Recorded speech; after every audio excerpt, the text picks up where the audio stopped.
આજે નહીં છોડું. ધનેશ પૂજારાની ઇજ્જતની ઉપર આને હાથ નાખો.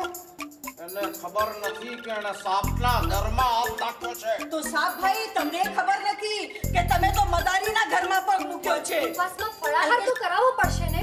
હા, તે અડધો ડઝન કેળા લઈ આવીશું રોજ. બંને ભાઈ 3-3 ખાઈ લેશે. કેળા જેવું પૌષ્ટિક ફળ કોઈ નથી. અરે જે દીકરાને માણસ બનાવતા એક માને 25-25 વર્ષ લાગે છે, એ જ દીકરાને ઉલ્લુ બનાવતા એની પત્નીને 5 દિવસ પણ નથી લાગતા. એટલે મારી મમ્મી બિલાડી છે. બિલાડી હોત તો વાંધો જ ક્યાં હતો? એક દૂધની વાટકીમાં પતી જાત. તમારી માં તો વાઘળ છે, વાઘળ. ઉપરવાળો પણ કેવું સમતોલન રાખે છે. જે 100 કિલો ઘઉં ખરીદી શકે છે, એ 100 કિલો ઘઉં ઉચકી નથી શકતો. અને જે 100 કિલો વજન ઉચકી શકે છે, એ 100 કિલો खरीदी नहीं सकता.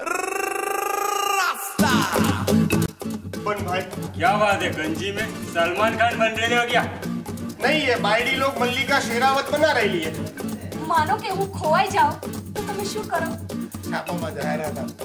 હે શું? એ જેને મળે એની. આ ઘર અમે ચલાવીને બતાવીશું અને માજી કરતા સારી રીતે ચલાવીને બતાવીશું અને 6 મહિના પછી એને દેશ ભેગા પણ કરી દઈશું. અરે બોલો બોલો ચંગુ મંગુ, માં વિરુદ્ધના કાવતરામાં તમે પણ ભાગ લો. બોલો. આમાં અમે શું ભાગ લેવાના? અમારો તો બંને તરફથી ભોગ લેવાશે. હા, પરણેલો પુરુષ તો નાસિક ઢોલ જેવો હોય છે. માવડીઓ કહીને ગણપતિમાં બૈરી વગાડે અને બૈરી ખેલો કહીને નવરાત્રીમાં માં વગાડે. અરે દેખાવે ભલે હું જોકર જેવી છું, પણ સ્વભાવે તો રિંગ માસ્ટર છું.